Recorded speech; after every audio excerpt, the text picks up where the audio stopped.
Emperor needs necromancers. The ninth necromancer needs a swordswoman. Gideon has a sword, and no more time for undead nonsense. Tamsin Muir's Gideon the Ninth unveils a solar system of sword-playing, cutthroat politics, and lesbian necromancers. Her characters leap off the page as skillfully animated as arcane revenants. The result is a heart-pounding, epic sci-fi fantasy. Good day, readers and listeners, and welcome to this latest episode of Tom's Rapid Reviews, where each week we take a few minutes to read out a book review written by one of our fabulous Surrey Library staff. I give a bit of background and context surrounding the book and its author, and it's all done in the hope that you might try reading or listening to something new this week. With all this in mind, we've decided to cover a book with LGBTQ+ themes in recognition of Pride in Surrey, which took place in Camberley in the past few days. The book in question is called Gideon the Ninth by Tamsin Muir.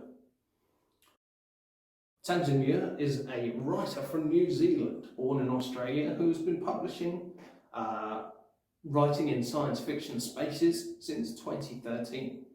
Though Gideon the Ninth was her first full-length novel, released in 2019, it is set to be the first of a 4-book series, the second of which, Harrow the Ninth, was released in 2020, and the third of which, Nona the Ninth, will be released this very month.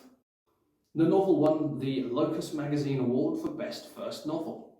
Let's turn now to what my colleague had to say about this book.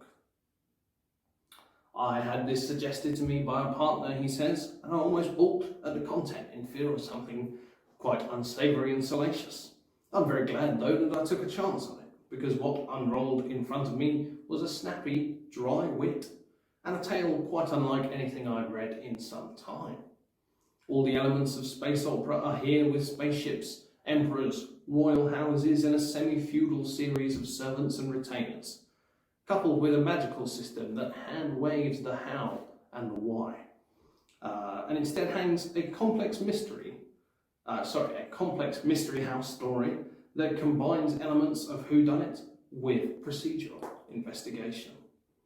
On top of this confection is served a large serving of sarcasm, pointed observation, and acknowledgement of the multifaceted variety of human relationships and rivalries.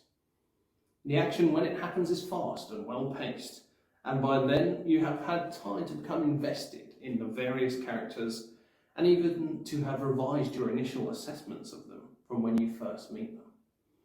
Gideon is abrasive, strong-willed, and unapologetically living in the backdrop of a society based around death. And it is a wonderful contrast. Even if science fiction and fantasy is not your thing, the sharpness of the wit is matched only by the blades worn by the characters. I devoured this book and its sequel when it came out. A third book is due out later this year. So there you have it. Quite a thorough and complimentary review there. Based on my colleague's review, I'm going to give the book 4.5 out of 5. My colleague also suggested some similar books which might tickle your fancy. Firstly, Dune, an old favourite here on Tom's Rapid Reviews. And what else could you bring up when discussing space operas? Dune is a mighty and complex tome, one of my favourite books, and still no doubt in the public mindset as we all wait for part 2 of the film series. Dune is a classic, a tale of family, destiny, and politics, all set on the unforgiving desert planet of Arrakis. Secondly, and perhaps a little closer in tone to Gideon the Ninth, is Rivers of London by Ben Aaronovitch. The first of the Peter Grant series, Rivers of London follows a young officer in the Metropolitan Police Force who, following a strange encounter, joins a branch of said force dealing in the supernatural. Winning plenty of awards along the way, this book/series is a perennial favourite amongst British sci-fi fans.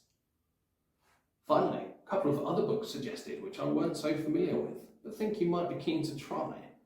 The Copper Promise by Jen Williams, where a pair of sellswords and a disgraced nobleman reluctantly stand against an apocalyptic terror at a place only spoken of in rumour amongst taverns.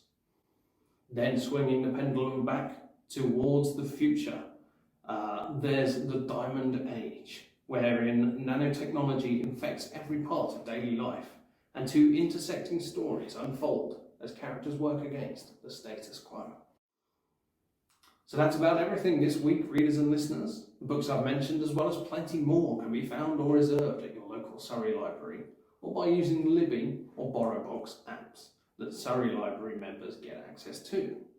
If you've enjoyed this video, please do consider liking it and subscribing to the Surrey Library's channel. For now though, stay safe, borrow books, and I'll see you next time for another of Tom's Rapid Reviews.